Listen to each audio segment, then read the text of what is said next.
Ameerika sõjalennukid piiravad Kuubat ja asetavad saare sõjalise surve alla, ajal mil Trump surub Raul Castro vanglateele, muutes Kariibi mere taeva otseseks hoiatuseks kommunistliku režiimi vastu.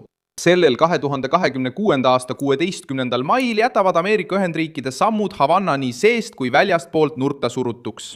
Seirelennukid tiirutavad ranniku kohal, sõjalised missioonid jälgivad signaale, marsruute ja sidepidamist. Samas kui diktatuur seisab silmitsi elektrikatkestuste, kütusepuuduse ja tänavaprotestidega, Trump ei käsitle Kuubat kui kauget kriisi. Ta kasutab Ameerika luure, sõjalennuväe ja õigussüsteemi jõudu, et tabada vana Kuuba revolutsiooni elavat sümbolit. Raul Castro kannab oma õlgadel režiimi minevikku ja nüüd seostatakse teda humanitaarlennukite allatulistamisega, mis tappis 4 Kuuba pagulast 1990. aastal. 1996. Sõnum Havannale on lihtne ja karm. Ameerika lennukid jälgivad saart ülevalt, Valge Maja survestab maalt ning viimane suur Castro ei tundu enam puutumatu. Ma räägin sulle sellest kõigest kohe, aga praegu tahad sa kindlasti olla kanali tellija, et olla hästi informeeritud, saada reaalajas infot parima ajakirjandusliku kvaliteediga Milson Alvese usaldusväärsuse standardi järgi. Ameeriklaste tegevus sai hoogu juurde pärast seda, kui luurelennud tuvastati Kuuba ranniku lähedal. Inglismaa ja rahvusvahelise meedia poolt viidatud uurimine näitab, et alates veebruarist on toimunud vähemalt 25 sõjalist jälgimismissiooni. Lennukitega nagu P-8 Poseidon, RC-135V Rivet Joint ja droonid MQ-4C Triton. Need lennukid ei olnud seal paraadil osalemiseks. Need on mõeldud mere jälgimiseks, signaalide püüdmiseks, sidekaartide koostamiseks ja režiimi reaktsiooni mõõtmiseks. Osa neist lendudest keskendus Havanna ja Santiago de Cuña lähedale, mõnel juhul vähem kui 64 kilomeetri kaugusele rannikust. Kui lennukid tiirutavad saare ümber väljastpoolt, siis Trump surub saart seestpoolt. Ameerika valitsus suurendas survet Kuubale, ähvardades sanktsioonidega riike, kes varustavad Havannat kütusega. Tulemused ilmnesid tänavatel. Pealinna linnaosad olid kuni 22 tundi päevas ilma elektrita. Elanikud lõid potte, blokeerisid teid ja protesteerisid elektrikatkestuste vastu, mis mõjutavad juba toitu, transporti, und, tööd ja haiglaid. Kuuba energiaminister tunnistas, et riigil sai diisel, kütteõli ja varud otsa. Kuuba režiim püüdis olukorda kontrolli ja vaikusega ohjeldada, kuid kriis lahkus kabinetist ja jõudis tänavale. Havannas nähti sadu inimesi tänavatel elektrit nõudmas. Sotsiaalmeedias jagatud videotes on näha, kuidas kuubalased viskavad protestide ajal politseiauto pihta kive. Avaldatud videod näitavad tõsist lõhet rahva ja režiimi vahel. Diktatuuris, kus repressiivjõud on tuntud oma karmide vastuste poolest, näitab tänavale tulemine, riigiagentidega vastamisi seismine ja patrulli ründamine, et hirm on hakanud murenema.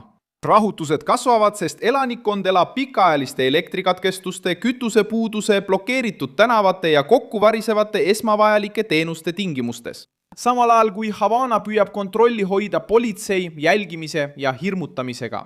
Kui rahvas seisab politseiauto ees, teades hästi, millist ohtu see endast kujutab, on poliitiline sõnum väga jõuline. Kriis ei piirdu enam elektrikatkestustega, vaid on jõudnud Kuuba kommunistliku võimu südamesse.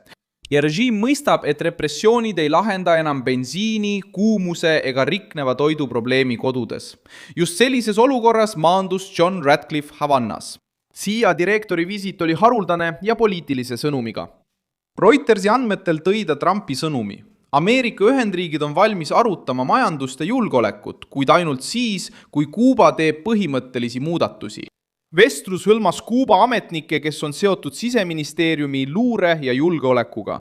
Lihtsas keeles öeldes jättis Washington ukse lahti, kuid selge hinnaga. Režiim peab muutuma või jääb isoleerituks, surve alla ja hingetuks.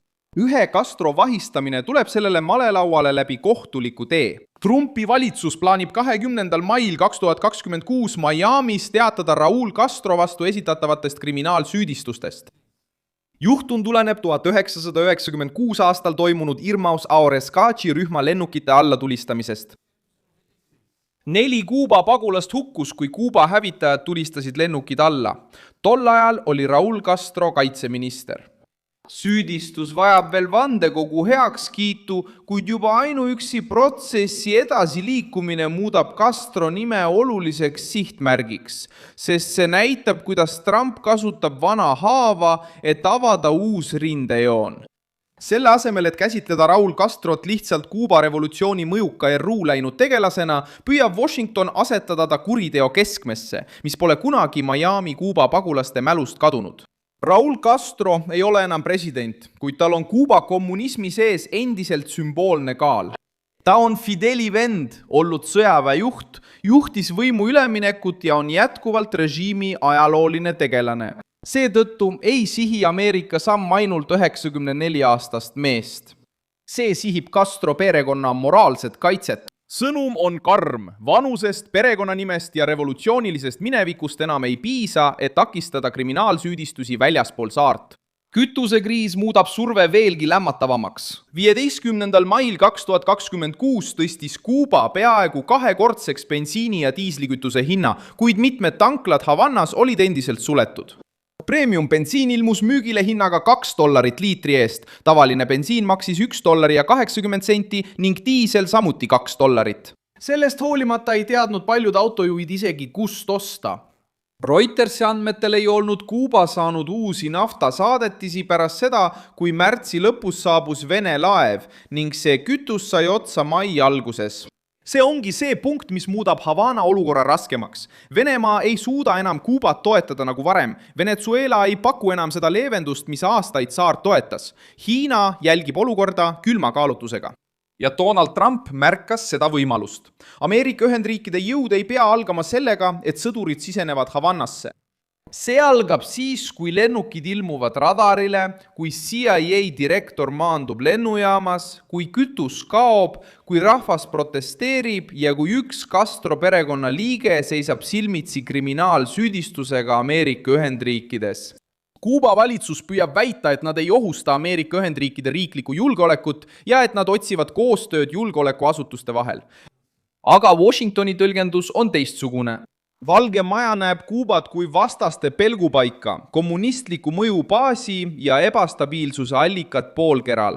Seetõttu rääkis Ratcliffe samas vestluses julgeolekust, luurest ja majanduslikust stabiilsusest.